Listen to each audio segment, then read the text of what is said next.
السلام عليكم. بسم الله. نبداو كاملين بالصلاة والسلام على رسول الله وعلى آله وصحبه أجمعين. إن شاء الله تكونوا كامل بخير وتلقاكم هاد لا فيديو بصحة وعافية يا ربي آمين.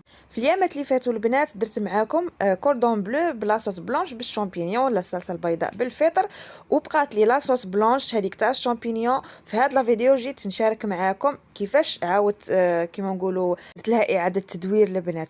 هاد الخطرة غادي نرقعها وندير معاها كريات الدجاج ولا كريات بولي اشي بلي زيبيس يجي بنين بزاف بزاف. دوك نوري لكم كيفاش رقعتها. شوفوا هنايا القوام تاعها بعد ما رقعتها وعاودت باسكو كي تصبح لاصوص بلانش كي تصبح شتوها تبقى تجمد كيما نقول في الفريجدار تجمد. هيا دوك نوري لكم كيفاش تعاودوا ديروا لها اعاده تدوير وتولي صلصه الله الله عليها بنينه بنينه بزاف بزاف. هذه هي الوصفه اللي شاركتها معاكم تاع الكوردون بلو. دوك خلي لكم الرابط تاعها في صندوق الوصف.